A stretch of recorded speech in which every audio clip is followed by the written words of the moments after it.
What were the early days like? Oh, ridiculous. I didn't know what I was doing. You know, I used to work as a model agent, and I just decided one day that I should do fashion. Like, I didn't want to be, you know, like 80 and think what would have happened if I didn't do that. So I literally just went and looked for a shop and opened up a shop in Kensington, like in the middle of nowhere. There was like a chicken shop next to me, but it was near Peters of Kensington, so I thought maybe people will drive past and do it, but I had no idea what I was doing. I couldn't afford to get anybody in, so I was like, I sewed, I, you know, vacuumed the shop, I cleaned the toilets, I saw the clients, I ordered the fabrics, like I just did it. It was like a one-man band till I had, you know, and it took like about a year and a half till I had enough money to get like a machinist to come in like 2 days a week. So it was literally just, it's sink or swim. So you either do it or you don't. And so I all of a sudden became better at just out of necessity, you know, to be able to do that. And I used to look at really expensive clothes and I used to think, I don't want my things to not look great. So I started looking at, you know, what a Chanel jacket looked like inside, how the lining was done, how the, you know, so that I could try and mirror what that was. So, you know, because the clients were exacting in that area anyway. They were, you know, they were Greeks, they were Jews, they were, you know, people who had worn good clothes. So I couldn't give them stuff that wasn't good. And if it wasn't good enough, they'd point it out to me and say, I don't like this, and why is that like that? So I quickly learnt how to make sure that it was acceptable. Tell us a little bit about your childhood. What were you like as a kid? Fat, kind of a little bit shy, I think, because I was shy because Funny, you started with fat. Yeah. As opposed to fat. shy. Yeah, fat, because it was there in my mind. That was I was really uncomfortable with it. I didn't like it, and that's never left me.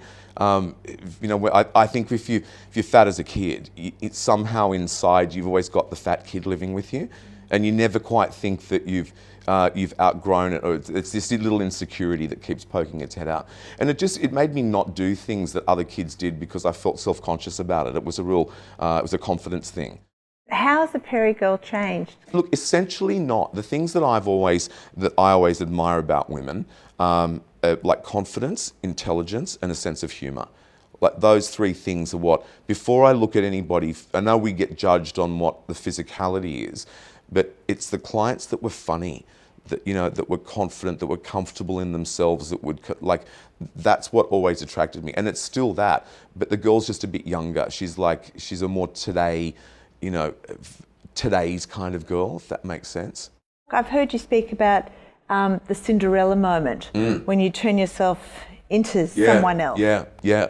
Women are so busy. They've got families, careers, you know, all that stuff. And you kind of dress, you know, for that, so that when there's something special, I think we all gravitate to those moments when you we watch the Academy Awards, not for the awards, but to see the girls arrive in that movie star kind of moment. But what about you? What about you, you know, your Cinderella moments? Because you talk about the first thing when I asked you, when you were young, you said I was fat. Yeah. And you're sitting here, you've got pecs bigger than, I don't know, you got arms the size of Hulk Hogan. Do you know what? That was for me, because I was always in my mind, the fat kid, and I had to do something to not feel like that anymore. Do you know? So I just started going to the gym, and I thought, I can't, felt funny. When I first started the shop, I used to just get chicken and chips from the shop, so I just kept getting fatter.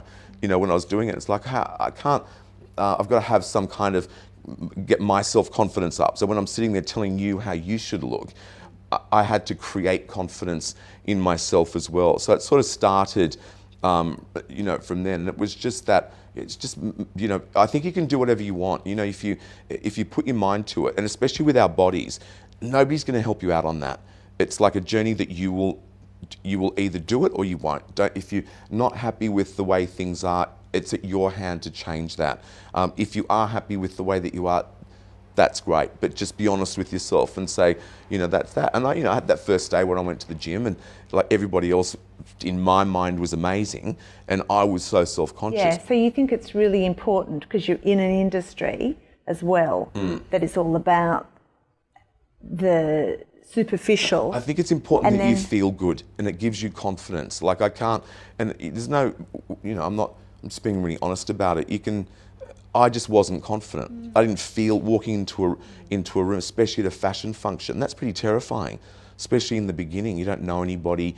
You know, everybody's dressed. Everybody's got, you know, like great clothes on and stuff. You've got to have some courage to do that. It's not an easy thing to go into. And even today, you go to Prix de Marie Claire, and all of a sudden there's like everybody, and they've knocked themselves out. You've got to try and feel confident when you walk into that situation, because it can be pretty intimidating. Is Mary your anchor in that? Yeah, complete. Yeah.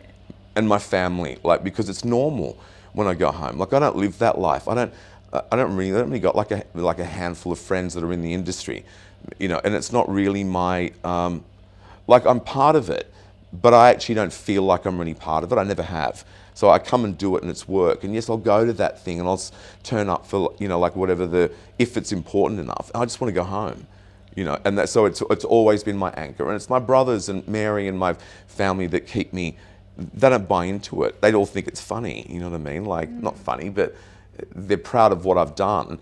But they know that that's not really the way I am. Like, the way I am on Top Model, I'm not actually really like that. You know, it's not what I do at home. It's like a thing that I do on that.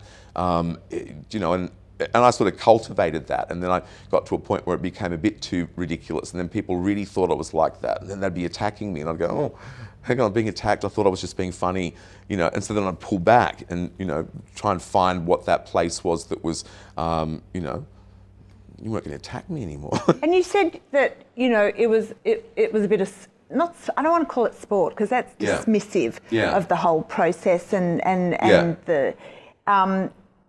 But you did get criticised, didn't you, for sometimes being too harsh on the girls. But in fact... Yeah.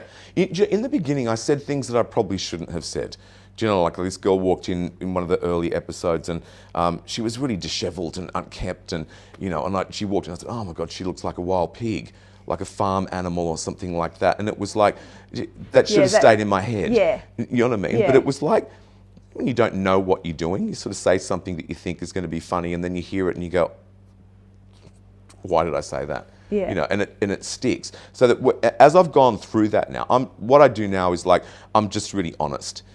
It's like, if you've done a bad shot, that's really bad. You look vacant, you look, you know, whatever. It's not nasty. There's a bit of criticism, I suppose, that, you know, you're in the media a lot. So what would you say to people who say, you know, he's more of a TV personality even than a designer? Yeah. That's... that perspective is incorrect.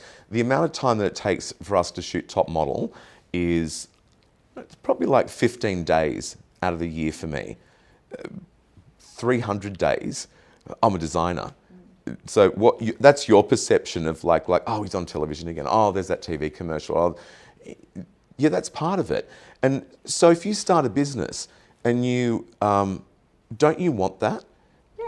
As the end game? If you start from nothing, you start from like $15,000 in like a crappy shop in a suburb that's got nothing to do with fashion, and then 20 years later, you've got like a brand that's recognised and desired around like this country, and doing that now, like in other parts of the world. I'm really proud of that.